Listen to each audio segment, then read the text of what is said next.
സന്തോഷത്തോടെ പോകുന്നതിന്റെ ഇടയ്ക്ക് ഒരൈക്യതക്കേട് കയറി വിചാരിച്ചോണം അതിനകത്ത് പൈശാചിക ശക്തി കയറിയിട്ടുണ്ട്. നിങ്ങൾ ഇങ്ങനെയൊക്കെ ബലത്തോടെ നടക്കുമ്പോഴും നിങ്ങൾക്ക് വേണ്ടി പ്രാർത്ഥിക്കുന്ന അഭിഷക്തന്മാരുണ്ട്. മന്ത്രവാദിയെ, നിന്നേക്കാൾ പവറുള്ള ഒരു ശക്തി ഞങ്ങളുടെ മേൽ വ്യാപരിക്കുന്നു. പരീക്ഷിച്ചാ ചോദിക്കുന്നേ, ആവേശം ആവശ്യമില്ലാതെ പാടില്ല. നിന്റേതല്ലാത്ത ഒന്നും നമുക്ക് വേണ്ട. നിന്റെ കുടുംബത്തെ ചിതറിക്കാൻ പിശാച് ഒരു പ്ലാൻ ഇടുമ്പോ തൊട്ടു മുകളിൽ ദൈവം ഒരു പ്ലാൻ ഇട്ടിരിക്കും.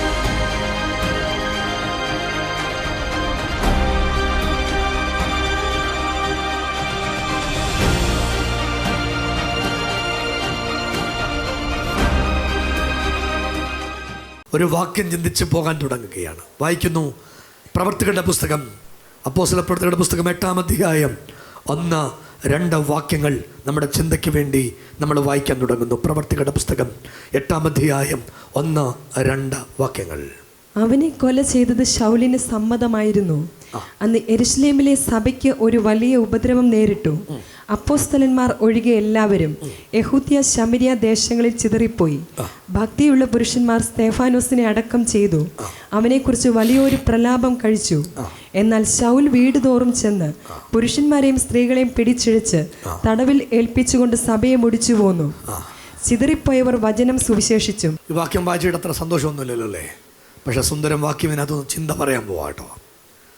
കല്ലെറിഞ്ഞു കൊല്ലുന്നാ നിങ്ങൾ കേട്ടെ, കല്ലെറിഞ്ഞു കൊന്നുന്നാ. കൈയൊന്ന് പൊക്കി രാമയും പറയോ? കണ്ടോ, ഒരു ദൂത് കേട്ടോ, വാക്തത്വമുള്ളവൻ എന്നാ എറിഞ്ഞാലും തകരില്ല, ആരെറിഞ്ഞാലും തകരില്ല, ആരെന്നാ ചെയ്താലും ഒന്നും സംഭവിക്കില്ല. ഇന്ന് രാവിലെ വാക്തത്വമുള്ളവരൊക്കെ പൊങ്ങി വരാൻ പോവാ. വാക്തത്വമുള്ളവർക്ക് വിടുതൽ വ്യാപരിക്കാൻ പോകുകയാ. വാക്തത്വമുള്ളവന്റെ കുടുംബങ്ങൾക്കകത്ത് ഇന്ന് രാവിലെ ദൈവത്തിന്റെ വാക്തത്വങ്ങൾ കയറി വരുന്ന അസാധാരണമായ ദൈവത്തിന്റെ ശക്തികൾ വ്യാപരിക്കാൻ തുടങ്ങുക. അരകട്ടി കുതിരപ്പുറത്ത് ഇറങ്ങി തിരിച്ച ശൗലേ, ദമസ്കോസിന്റെ പടിവാതിൽക്കൽ വെച്ച് നിന്നെ കാത്തൊരു ദൈവം ഇരിപ്പുണ്ട്. ദമസ്കോസിന്റെ പടിവാതിൽക്കൽ വെച്ച് നിന്നെ കാത്തൊരു ദൈവം ഇരിപ്പുണ്ട്. ദൈവത്തിന്റെ പ്ലാൻ ചിതറുന്നിടത്ത് വെച്ച് നിന്നെ പണിയും. ഒരാമീൻ പറ. പിശാച് സകല കുട്ടിപ്പിശാചുകളെ ഫോൺ വിളിച്ചു പറഞ്ഞു, യെരുശലേമിൽ 5000 പേരുണ്ടായിരുന്ന സഭയെ ഞാൻ ചിതറിച്ചു. 5000 പേർ. യെരുശലേമിലെ സഭയ്ക്ക് എത്ര പേരുണ്ടെന്നറിയോ? ഈ ഒന്നാമത്തെ സ്നാനം കഴിഞ്ഞപ്പോൾ 3000 പേര്. അവർ 120 പേരായിട്ട് തുടങ്ങി. 120 പേര് തുടങ്ങി. ഒന്നാമത്തെ ആരാധന കഴിഞ്ഞപ്പോൾ എത്രയായി? 3000. രണ്ടാമത്തെ ആരാധന കഴിഞ്ഞപ്പോൾ 3000 5000 ആയി. ശരിക്കും ആരാധന വെളിപ്പെട്ടാൽ സഭ വളരും. നമ്മുടെ സഭകളിപ്പോൾ എന്നാ വളരാത്ത? ആരാധനയില്ല, വാചകടി മാത്രമേ ഉള്ളൂ. ആമയും പറഞ്ഞില്ല. ആരാധന വേണം, പറഞ്ഞപ്പോൾ പറഞ്ഞതേ ഉള്ളൂ. 5000 പേരായി. വലിയ പിശാചിന് ഇഷ്ടപ്പെട്ടില്ല. യെരുശലേമിൽ വ്യാപരിക്കുന്ന അന്ധകാര ശക്തിക്ക് ഇഷ്ടപ്പെട്ടില്ല. യെരുശലേമിൽ വ്യാപരിക്കുന്ന അന്ധകാര ശക്തി. നിങ്ങളൊരു കാര്യം അറിഞ്ഞോണം, നിങ്ങൾ ഇങ്ങനെയൊക്കെ ബലത്തോടെ നടക്കുമ്പോഴും നിങ്ങൾക്ക് വേണ്ടി പ്രാർത്ഥിക്കുന്ന അഭിഷക്തന്മാരുണ്ട്. നിങ്ങൾക്ക് വേണ്ടി കരയുന്ന ദൈവത്തിൻ്റെ മക്കളുണ്ട്. നിങ്ങൾക്ക് വേണ്ടി ദൈവത്തിൻ്റെ മുൻപിൽ ജാഗരിക്കുന്ന ആളുകളുണ്ട്. അഭിഷക്ത, ഇന്ന് രാവിലെ തൂത് കേട്ടോ, ആ പ്രാർത്ഥനയാ പലതും നിന്റെ മുൻപിൽ തടഞ്ഞു വെച്ചേക്കുന്നേ. നിന്റെ കുടുംബത്തെ തൊടാതെ നിന്നെ കാക്കുന്ന ഈ പ്രാർത്ഥനയുടെ പവറാന്ന് പരിശുദ്ധാത്മാവ് ഇന്ന് രാവിലെ തൂതായിട്ട് പറയുക. നിങ്ങൾ 1-2 അധ്യായമൊക്കെ പഠിച്ചാൽ ഭയങ്കര സന്തോഷമാണ് സഭയ്ക്ക്. 3-ാമത്തെ അധ്യായമായപ്പോൾ പത്രോസിനെയൊക്കെ പിടിച്ച് പൊതുതടവിലിട്ടു. 4-ാമത്തെ അധ്യായത്തിൽ തമ്പുരാൻ ഇങ്ങോട്ട് വന്ന് ജയിൽ തുറന്നു. രാമേം പറ. 3-ാമത്തെ അധ്യായത്തിൽ ജയിലിലിട്ടു. 4-ാമത്തെ അധ്യായത്തിൽ ദൈവം ജയിൽ തുറന്നു. അപ്പോൾ പിശാചിന് മനസ്സിലായി ജയിലിലിട്ടിട്ട് കാര്യമില്ല. രാമേം പറ. ജയിലിലിട്ട് പ്രത്യേക കാര്യമൊന്നുമില്ല, ജയിലിലിട്ടാൽ ഇവർ ഇറങ്ങി വരും. 5-ാമത്തെ അധ്യായമായപ്പം സഭയ്ക്കകത്ത് ചെറിയൊരു പെറുപെറുപ്പ് കൊണ്ടുവന്നു. രാമേം പറ. പ്രാർത്ഥിക്കുന്ന സഭ പെറുപെറുപ്പിനെ ഓവർകം ചെയ്തു. 6-ാമത്തെ അധ്യായത്തിൽ ആ പെറുപിറുക്ക് ക്ലൈമാക്സ് വന്നു. അപ്പോസ്തലന്മാര് പറഞ്ഞു, ശരി, നമ്മുടെ ഇടയിൽ പെറുപിറുപ്പുണ്ട്, അതുകൊണ്ട് ഒരു കാര്യം ചെയ്തു, ജ്ഞാനവും ആത്മാവും നല്ല സാക്ഷ്യവും പ്രാപിച്ച ആളുകളെ മേശമേൽ. ആ കാലത്ത് ശിഷ്യന്മാർ പെരുകി വരുമ്പോൾ തങ്ങളുടെ വിധവമാരെ ദിനംപ്രതിയുള്ള ശുശ്രൂഷയിൽ ഉപേക്ഷയായി വിചാരിച്ചു എന്ന് യവന സ്ത്രീകൾ, ഭാഷക്കാർ, എബ്രായ ഭാഷക്കാർക്കെതിരെ പെറുപിറുത്തു. ആമീൻ പറഞ്ഞോ? പഴയ നിയമത്തിലല്ല, പുതിയ നിയമത്തിലും പെറുപിറുപ്പുണ്ട്. ആമീൻ പറ. യവനായ ആളുകൾ എബ്രായ ആളുകൾക്ക് നേരെ പെറുപിറുത്തു. അതായത് കിച്ചണിൽ നിൽക്കുന്ന ആളുകൾക്കെതിരെ റൂമിലിരിക്കുന്ന ആളുകൾ പെറുപിറുത്തു. ഇത്രേ ഉള്ളൂ, സിമ്പിൾ. എന്തുവാ പെറുപിറുപ്പ്? ഞങ്ങൾക്കൊന്നും, ഇതായിരുന്നു പഴയ നിയമത്തിൽ, ഞങ്ങൾക്കൊന്നും കിട്ടുന്നില്ല. ഞങ്ങൾക്ക് മിസ്രൈമിൽ വെച്ച് ഉള്ളി ഉണ്ടായിരുന്നു, ഇവിടെ ഉള്ളിയല്ല, ഉള്ളിയുടെ തൊലി പോലും ഇല്ല. ഞങ്ങൾ തിരിച്ചു പോവാ. ഞങ്ങള് പ്രശ്നമാ, പെറുപിറുപ്പാ. കേക്ക്, ഇത് പിശാചിന്റെ തന്ത്രാ. ഈ ഇരിക്കുന്ന അപ്പോസ്തലന് മനസ്സിലായി ഇതിനകത്ത് ഏതോ പിശാച് കയറിയിട്ടുണ്ടെന്ന്. ഇന്ന് രാവിലെ ഒരു ദൂത് കേട്ടെ, 4 പേർ അധിവസിക്കുന്ന വീട്ടിൽ സന്തോഷത്തോടെ പോകുന്നതിന്റെ ഇടയ്ക്ക് ഒരു ഐക്യതക്കേട് കയറി എന്ന് വിചാരിച്ചോണം, അതിനകത്ത് പൈശാചിക ശക്തി കയറിയിട്ടുണ്ട്. ഇത് ഞാൻ ദൂത് പറയുക കേട്ടോ. നിന്റെ വീടിന്റെ അസമാധാനം, നിന്റെ വീടിനകത്ത് സമാധാനം കെടുത്താൻ വ്യാപരിക്കുന്ന അസൂയോടെ കയറി വരുന്ന ദുഷ്ടശക്തിയുടെ ആട്ടിവേര് ഞങ്ങൾ വലിച്ചു കളയാൻ പോവാ. കൈയടിച്ച ആത്മാവിലൊന്ന് സ്തോത്രം ചെയ്ത് ഈ രാവിലെ ഒന്ന് പ്രാർത്ഥിച്ച്, രാവിലെ മന്ത്രവാദിയെ നിന്നേക്കാൾ പവറുള്ള ഒരു ശക്തി ഞങ്ങളുടെ മേൽ വ്യാപരിക്കുന്നു. അത് യേശുവിനെ മരിച്ചവരുടെ ഇടയിൽ നിന്ന് ഉയർപ്പിച്ചവന്റെ പവറാ. ഇന്ന് രാവിലെ ചില തിരിയാൻ പോകുകയാ, ചില ശക്തികൾ തിരിയാൻ പോകുകയാ. ശൗലേ, നീ കെട്ടി എഴുന്നള്ളിച്ചുകൊണ്ട് വന്നത് ദമസ്കോസിന്റെ പടിവാതിക്കൽ വെച്ച് തീരും. നിന്നെ കാത്ത് ഒരു അനന്യാസിരിപ്പുണ്ട്, നിന്നെ കാത്ത് ഒരു അനന്യാസിരിപ്പുണ്ട്. ഹിസ്കിയാവിന് ഒരു അബദ്ധം പറ്റി. ഹിസ്കിയാവിന് ഒരാളെ നോക്കി പറ, ഹിസ്കിയാവിന് അബദ്ധം പറ്റിയെന്ന് പറ. ഹിസ്കിയാവിന് അബദ്ധം പറ്റി. നിങ്ങൾക്ക് അബദ്ധം പറ്റരുത്, അതിനുവേണ്ടി ഞാൻ വായിച്ച് കേൾപ്പിക്കാൻ പോവാ. ഹിസ്കിയാവിന് പറ്റിയ അബദ്ധം ഇതാണ്. ഹിസ്കിയാവിൻ്റെ അയൽരാജ്യത്തു നിന്ന് ഒരാൾ പുള്ളിയുടെ രാജ്യം കാണാൻ വന്നു. രാജ്യം കാണാൻ വന്നപ്പോൾ എല്ലാം തുറന്ന് കാണിച്ചു. അരിപ്പെട്ടി തുറന്ന് കാണിച്ചു, ഗോതമ്പൊടി ടിന്ന് തുറന്ന് കാണിച്ചു, പിന്നെ പക്കാവട തുറന്ന് കാണിച്ചു, പിന്നെ എല്ലാം തുറന്ന് കാണിച്ചു. അപ്പം ഇറങ്ങിയപ്പം കർത്താവ് പറഞ്ഞു, എല്ലാം പോവും. നീ എന്തൊക്കെ തുറന്ന് കാണിച്ചു അത് മൊത്തം പോവും. ഞാൻ എന്റെ വാക്ക് പറഞ്ഞില്ല, ബൈബിളിന്റെ വാക്ക്. അപ്പോൾ യെശയ്യാ പ്രവാചകൻ ഹിസ്കിയ രാജാവിന്റെ അടുക്കൽ വന്ന് അവനോട്, ഈ പുരുഷന്മാർ എന്തു പറഞ്ഞു? അവർ എവിടെ നിന്ന് നിന്റെ അടുക്കൽ വന്നു എന്ന് ചോദിച്ചതിന് ഹിസ്കിയാവ്, ഇത്രയും പറഞ്ഞ യെശയ്യാവിന് എവിടെ നിന്ന് വന്നെന്ന് അറിയത്തില്ലയോ? അറിയാം. ചിലത് ചോദിക്കുന്നത് നീ പറയണം. ആമേൻ പറ. നിന്റെ കൊച്ചിന് വയ്യാന്ന് ചോദിക്കുന്നത് നീ പറയണം, അതിനാ ചോദിക്കുന്നേ. ഈ പറച്ചിലിന് ഭയങ്കര പവറാ. വല്ലോ അറിയാ?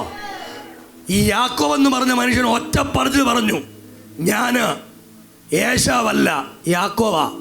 കർത്താവ് തൊട്ട് വിടുതലായി. ചില പറച്ചിലിന് വിടുതലുണ്ട്. അവർ ഒരു ദൂരദേശത്ത് നിന്ന് ബാബേലിൽ നിന്ന് തന്നെ എന്റെ അടുക്കൽ വന്നിരിക്കുന്നു എന്ന് പറഞ്ഞു. അടുത്ത വാക്ക്, അവർ നിന്റെ രാജധാനിയിൽ എന്തെല്ലാം കണ്ടു എന്ന്. അവർ നിന്റെ രാജധാനിയിൽ എന്തെല്ലാം കണ്ടെന്ന് ചോദിച്ചു ഹിസ്കിയാവ്. എന്റെ രാജധാനിയിൽ ഉള്ളതൊക്കെയും അവർ കണ്ടു. അന്നേരം പറഞ്ഞു, വീട് മൊത്തം ഞാൻ അരിച്ചു പറക്കി കാണിച്ചു, ചക്ക വരെ കാണിച്ചു. ഒരാമയും പറ. കാണിക്കാൻ പറ്റുന്നതിന്റെ അത്രയും ഞാൻ കാണിച്ചു. ബാക്കിയോടെ എന്റെ ഭണ്ഡാരത്തിൽ ഞാൻ അവരെ കാണിക്കാത്ത ഒരു വസ്തുവുമില്ല. ഞാൻ ഇനി കാണിക്കാനായിട്ടൊന്നുമില്ല. ഞങ്ങളുടെ തൂങ്ങി കിടക്കുന്ന ഫാൻ വരെ കാണിച്ചു. ഒരാമയും പറഞ്ഞത് 7000 രൂപയുടെ ഫാൻ 5 ലീഫുണ്ട്, ഇടയ്ക്ക് കത്തും, അതും പോവും. സ്വോത്രം പറഞ്ഞ് കേട്ടോ, ഉള്ളതാ. വായിക്കും. അപ്പോൾ യെശയ്യാവ് ഹിസ്കിയാവിനോട് പറഞ്ഞത്, സൈന്യങ്ങളുടെ യഹോവയുടെ വചനം കേട്ടുകൊള്ളുക. നിന്റെ രാജധാനിയിൽ ഉള്ളതൊക്കെയും നിന്റെ പിതാക്കന്മാർ ഇന്ന് വരെ ശേഖരിച്ചു വെച്ചിട്ടുള്ളതും ഒട്ടൊഴിയാതെ ബാബേലിലേക്ക് എടുത്തുകൊണ്ട് പോകുന്ന കാലം ചേട്ടന്മാരെല്ലാം പിടിച്ചോണ്ട് നീ എന്തൊക്കെ തുറന്നു കാണിച്ചോ അത് മൊത്തം മന്നോമാര് കൊണ്ടുപോകും, ആമ്പിള്ളാര് കൊണ്ടുപോകും. ഇതെല്ലാം കാണുന്നുണ്ടോ? നമ്മുടെ പഴമക്കാര് പറയത്തില്ലേ, കാടി കുടിച്ചാലും അറിയത്തില്ല, മൂടി കുടിക്കണം. വീട്ടിലുള്ള എല്ലാ കാര്യവും എല്ലാവരും തുറന്ന് കാണിക്കും. എല്ലാവരോടും പറയരുത്. സ്വോത്രം പറ. മിണ്ടുന്നില്ല. എല്ലാം പറയരുത്. പ്രത്യേകിച്ച് നിന്റെ വരുമാനം പറയരുത്. എല്ലാം എല്ലാവരും തുറന്ന് കാണിക്കരുത്. നിന്റെ വീട്ടിലെ കാര്യം എല്ലാവരോടും പറയരുത്. നിന്റെ ഭർത്താവ് കൊള്ളത്തില്ലെന്ന് പറയരുത്, ഭാര്യ കൊള്ളത്തില്ലെന്ന് പറയരുത്, നിന്റെ പിള്ളേര് കൊള്ളത്തില്ലെന്ന് പറയണം, കൊള്ളത്തില്ലെന്ന് പറയരുത്. ആര് കൊള്ളത്തില്ലെന്നും പറയണം, യേശുവിന്റെ നാമത്തിൽ കൊള്ളാവെന്ന് പറഞ്ഞേക്കണം. കുറച്ചൊരാമീൻ പറ. ഹിസ്കിയാവിന് എന്നാ പറ്റി? ഹിസ്കിയാവ് എല്ലാം തുറന്നു കാണിച്ചു. എല്ലാം തുറന്നു കാണിച്ചത് മുഴുവൻ ആര് കൊണ്ടുപോയി? ബാബേൽക്കാർ കൊണ്ടുപോയോ? കൊണ്ടുപോയി. ഈ ഹിസ്കിയാവ് ഒരു കാര്യം പറഞ്ഞ് എനിക്ക് ഇഷ്ടപ്പെട്ടില്ല. ഹിസ്കിയാവ് എന്നാ പറഞ്ഞതെന്നറിയോ? യേശു ബച്ച ഒരു ഉപകാരം ചെയ്യണം, എൻ്റെ കാലത്തുണ്ടാവില്ല, എൻ്റെ പിള്ളേരുടെ കാലത്തുണ്ടായിക്കോട്ടെ. എന്നെ അപ്പനായത്. അപ്പന്മാര് കേൾക്കുന്നുണ്ടോ? ഈ ചെയ്യുന്ന മുഴുവൻ സാധനവും ഫീഡ് ചെയ്ത് വെച്ചേക്കുക. ഒന്നുകിൽ നിന്റെ കാലത്ത് നടക്കും, അല്ല നിന്റെ പിള്ളേരുടെ കാലത്ത് നടക്കും. ഒരാമീൻ പറ. പിള്ളേർക്ക് ചൊറുതനം ഇട്ടിട്ട് പോവരുത്. പിള്ളേർക്ക് ഒക്കുമെങ്കിൽ നെല്ല് പാകിയിട്ടേ പോകാവൂ. പിള്ളേർക്ക് ചൊറുതനം പാകിയിട്ട് പോകരുത്. പാകിയിട്ട് പോയാൽ പിള്ളേർ ഈ ഭൂമിയിൽ അനുഭവിക്കും, ഈ സാധനം അനുഭവിക്കും. പിള്ളേർക്ക് ചൊറുതനം അമ്മമാര് പാകിയിട്ട് പോകരുത്. നിങ്ങളുടെ പിള്ളേർക്ക് പ്രാർത്ഥന കൊടുക്കണം, അഭിഷേകം കൊടുക്കണം. നിങ്ങളുടെ വീട്ടിൽ കുറ്റം പറയല്ല. പ്രിയരെ, ഈ പുസ്തകവും പിടിച്ചുകൊണ്ട് സത്യസന്ധമായിട്ട് പറയാം, ഞങ്ങളുടെ വീട്, ഞങ്ങൾ ഇവിടം വരെ വളരാൻ ഒറ്റ കാരണമേ ഉള്ളൂ. ആരെക്കുറിച്ചും കുറ്റം പറയില്ല. ഒരു കുറ്റവും ഞങ്ങളുടെ വീട്ടിൽ ഡിസ്കസ് ചെയ്യത്തില്ല. എൻ്റെ കൂടെ മണിക്കൂറുകൾ യാത്ര ചെയ്ത ആളുകൾ എൻ്റെ കൂടെ ഉണ്ട്. ചോദിച്ചേ, ആരെങ്കിലും കുറ്റം മുഖത്ത് നോക്കി പറയും ചെയ്തു തെറ്റാണ്. അതിന് ഹിസ്കിയാവ് യെശയ്യാവിനോട്, നീ പറഞ്ഞിരിക്കുന്ന യഹോവയുടെ വചനം നല്ലത് എന്ന് പറഞ്ഞു. ഒരു മിനിറ്റ്, ഇത് നല്ലതാണോ? അല്ല. പക്ഷെ പുള്ളി എന്നാ പറഞ്ഞു? നല്ലതാന്ന് പറഞ്ഞു. എന്നിട്ട് അടുത്ത വാക്ക്, എങ്കിലും എൻ്റെ ജീവകാലത്ത് സമാധാനവും സത്യവും ഉണ്ടായിരിക്കുമെന്ന്. എൻ്റെ കാലത്ത് മാത്രം ഇതൊന്നും നടക്കണ്ട, എൻ്റെ പിള്ളേരുടെ കാലത്ത് നടന്നോട്ടെ. പുസ്തകം വാക്കും ഭാഷണവും കൂടാതെ ഒരു വാക്ക് പറയുന്നു, അമ്മയും അപ്പനും ചരതിച്ചു വെക്കുന്ന പലതും മക്കൾക്ക് ഫിക്സഡ് ഡിപ്പോസിറ്റാ. നിങ്ങൾ പ്രാർത്ഥിച്ചാണ് കഴിയുന്നതെങ്കിൽ, നിങ്ങൾ ആത്മാവിലാണ് കഴിയുന്നതെങ്കിൽ, നിങ്ങളുടെ കുഞ്ഞുങ്ങൾ അനുഗ്രഹിക്കപ്പെടും, നിങ്ങളുടെ മക്കൾ ദൈവത്താൽ മാനിക്കപ്പെടും.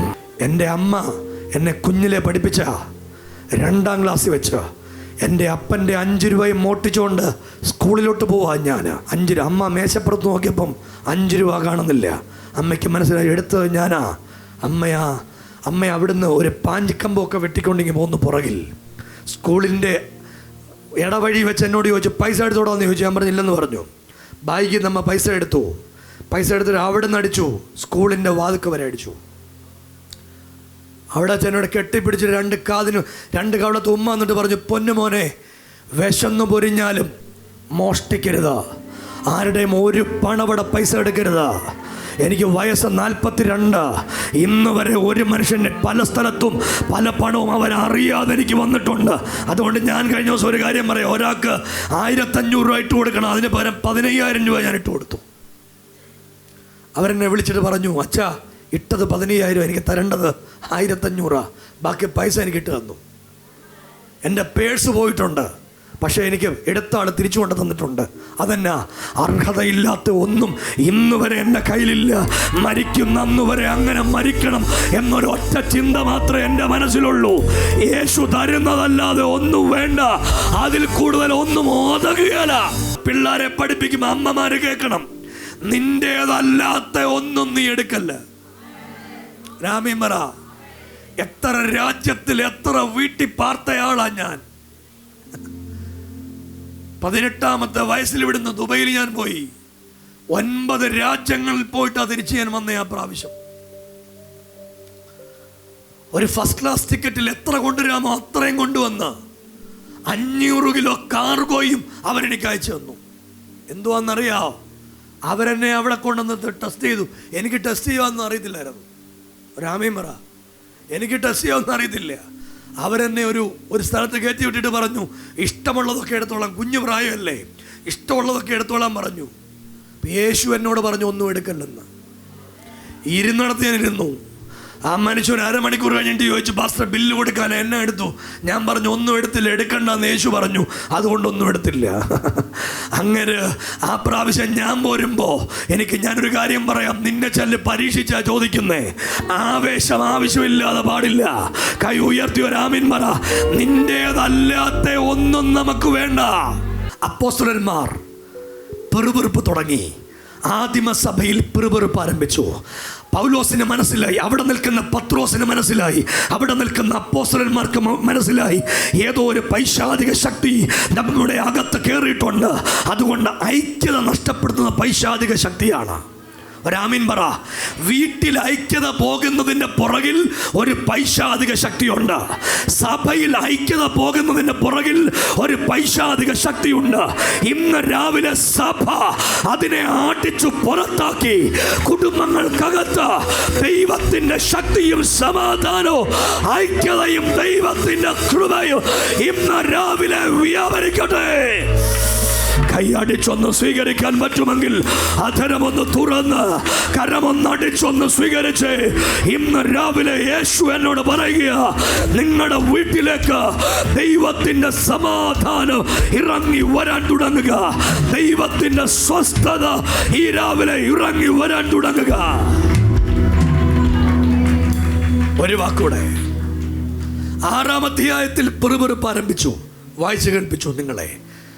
7-ാമത്തെ പിശാച് ഓരോരോ തന്ത്രങ്ങൾ. 1 പിടിച്ച് ജയിലിലിട്ടു, 2 പെറുപെറുപ്പ് കൊണ്ടുവന്നു, 3-ാമത്തെ തന്ത്രം ശൗലെന്ന് പറയുന്ന അതികായകനായ മനുഷ്യനെ, അറിവുള്ള അതിശക്തനായ അതിസമ്പന്നനായ ഒരു മനുഷ്യനെ എഴുന്നേൽപ്പിച്ച് സഭയെ ചിതറിക്കാൻ പിശാച് പ്ലാനിട്ടു. ഒരു തൂത് കേട്ടെ, നിന്റെ കുടുംബത്തെ ചിതറിക്കാൻ പിശാച് ഒരു പ്ലാനിടുമ്പോ തൊട്ടു മുകളിൽ ഒരു പ്ലാനിട്ടിരിക്കും. ഇതാണ് നമ്മുടെ തലക്കെട്ട്. ഇതാ നമ്മുടെ തലക്കെട്ട്. നിന്നെ ചിതറിക്കാൻ പിശാച് പദ്ധതിയിട്ടപ്പോൾ അതിന്റെ തൊട്ടു മുകളിൽ ദൈവത്തിന്റെ ഒരു പ്ലാൻ നിന്റെ വീട്ടിലുണ്ട്. ഉറച്ചൊരാമീൻ പറയാൻ പറ്റുമെങ്കിൽ ഉറച്ചൊരാമീൻ പറഞ്ഞു. ഇന്ന് രാവിലെ ആ പ്ലാൻ നിന്റെ വീട്ടിൽ വർക്കൗട്ട് ആകാൻ പോകുകയാ. ആ പ്ലാൻ നിന്റെ കുടുംബത്തിൽ നടക്കാൻ പോകുകയാ. ആ ദൈവത്തിന്റെ പദ്ധതി നിന്റെ കുടുംബത്തിലേക്ക് ഇന്ന് രാവിലെ വ്യാപരിച്ചു വരാൻ തുടങ്ങുക. പറഞ്ഞു തുടങ്ങിയിട്ട് 6-ാം അധ്യായത്തിനകത്ത് 3 ക്വാളിഫിക്കേഷൻ ഉള്ള ആളുകളെ തിരഞ്ഞെടുത്തു. ആത്മാവ്, ജ്ഞാനം, നല്ല സാക്ഷ്യമുള്ള ആളുകളെ തിരഞ്ഞെടുത്തു മേശമേൽ ശുശ്രൂഷിക്കാൻ. വായിക്കുമോളെ. 12 ശിഷ്യന്മാരുടെ കൂട്ടത്തെ വിളിച്ചു വരുത്തി, ഞങ്ങൾ ദൈവവചനം ഉപേക്ഷിച്ച് മേശകളിൽ ശുശ്രൂഷ ചെയ്യുന്നത് യോഗ്യമല്ല. ആകയാൽ സഹോദരന്മാരെ, ആത്മാവും ജ്ഞാനവും നിറഞ്ഞ് നല്ല സാക്ഷ്യമുള്ള 7 പുരുഷന്മാരെ നിങ്ങളിൽ തന്നെ തിരഞ്ഞുകൊള്ളുവേൻ. അവരെ ഈ വേലയ്ക്കാക്കാം. ഞങ്ങളോ പ്രാർത്ഥനയിലും വചന ശുശ്രൂഷയിലും ഉറ്റിരിക്കുമെന്ന് പറഞ്ഞു. ഈ വാക്ക് കൂട്ടത്തിനൊക്കെയും ബോധ്യമായി. വിശ്വാസവും പരിശുദ്ധാത്മാവും. ഒരു ദൂത് കേട്ടെ, നിനക്കെതിരെ പിശാച് കൊണ്ടുവരുന്ന കാര്യത്തിനകത്ത് ചില കാര്യങ്ങൾ ദൈവം ബോധ്യമാക്കും. ഉറച്ചു രാമീൻ പറയാൻ പറ്റുമെങ്കിൽ രാമീൻ പറഞ്ഞു. അങ്ങനെ കാര്യങ്ങൾ 6-ാം അധ്യായത്തിലെ പ്രോബ്ലത്തെ പ്രാർത്ഥിച്ച് അവിടെ സെറ്റിൽ ചെയ്തു. അങ്ങനെ 7-ഉം 8-ഉം അധ്യായത്തിലേക്ക് പിശാച് പദ്ധതിയുമായിട്ട് വന്നു. 8-ാം അധ്യായത്തിൻ്റെ 1-ാമത്തെ വാക്യത്തിൽ സ്തേഫാനോസിനെ കല്ലെറിഞ്ഞു കൊല്ലുന്നു. വായിച്ച മോളെ 8-ാം അധ്യായം 1-ാമത്തെ വാക്യം. അവനെ കൊല ചെയ്തത് ശൗലിന് സമ്മതമായിരുന്നു. അന്ന് യെരുശലേമിലെ സഭയ്ക്കൊരു വലിയ ഉപദ്രവം നേരിട്ടു. അപ്പോസ്തലന്മാർ ഒഴികെ എല്ലാവരും യഹൂദ്യ ശമരിയ ദേശങ്ങളിൽ ചിതറിപ്പോയി. ഒരു ദൂത് കേട്ടെ, 5000 പേരുള്ള സഭ പല കഷ്ണങ്ങളായി ചിതറിപ്പോയി. പിശാച് കൈയടിച്ചു പറഞ്ഞു, ഞാൻ ചിതറിച്ചേ, സഭയെ ചിതറിച്ചേ. പക്ഷെ കർത്താവ് അവരെ നോക്കി ചിരിച്ചിട്ട് പറഞ്ഞു, നീ വിഷമിക്കണ്ടടാ, ഈ ചിതറിച്ച വളർച്ചയ്ക്ക് വേണ്ടിയാ, ഈ പ്രതിസന്ധി വളർച്ചയ്ക്ക് വേണ്ടിയാ. ഇന്ന് നീ അനുഭവിക്കുന്ന ചിതർച്ചയില്ലേ, ഇന്ന് നീ അനുഭവിക്കുന്ന പ്രതിസന്ധിയില്ലേ, അതൊരു വളർച്ചയ്ക്ക് വേണ്ടിയാ, അതൊരു വളർച്ചയ്ക്ക് വേണ്ടിയാ. ഇതിന്റെ പിൻപിലൊരു വളർച്ച വ്യാപരിക്കുന്നുണ്ട്, ഇതിന്റെ പിൻപിലൊരു വളർച്ച വ്യാപരിക്കുന്നു. ചിലതിനെ ചിതറിച്ചു കളയാൻ എഴുന്നേറ്റു വരുന്ന ദുർശക്തികളെ ആത്മാവിൽ രാവിലെ കർത്താവ് ഉടച്ചു കളയാൻ പോകുകയാ. എന്നിട്ട് അതിനകത്തു ദൈവത്തിന്റെ ഒരു പ്രവൃത്തി നിനക്ക് വേണ്ടി കർത്താവ് വെളിപ്പെടുത്താൻ തുടങ്ങുക. ഈ രാവിലെ ഞാനൊരു വെളിപ്പാട് കാണുകയാ. പരിശുദ്ധാത്മാവിനോട് പറയുകയാ, നിന്നെ ഉപദ്രവിക്കാൻ എഴുന്നേറ്റു വന്ന് ചിലരെ ദൈവം ഇന്ന് രാവിലെ പിടിക്കാൻ പോകുകയാ. ചിലരെ ദൈവം തൊടാൻ പോകുകയാ. ചിലരോട് ദൈവം ഇടപെടാൻ പോകുകയാ. പിശാചിന്റെ ഒരു പ്ലാനും നടക്കില്ല. അതിൻ്റെ മേളിലൊരു പദ്ധതി ഉണ്ട്. കല്ലെടുക്കുന്നവൻ എറിഞ്ഞോട്ട്, തകർക്കുന്നവൻ ചെയ്തോട്ട്, സാരില്ല, ശൗല് വീഴും. രാമീമറ, ഒരന്യാസ് റെഡിയാണ്. ശൗല് വീണാൽ ശൗലിനെ സ്നാനപ്പെടുത്താൻ അനന്യാസ് റെഡിയാണ്. പ്രാർത്ഥിച്ചു ഉപവസിച്ചു ഒരു അനന്യാസ് വീട്ടിയിരിപ്പുണ്ട്. അനന്യാസ് പ്രാർത്ഥിച്ചുകൊണ്ടിരിക്കും. ഒരു ദൂത് നിനക്കെതിരെ എവിടുന്ന് ശക്തി വെളിപ്പെട്ടു.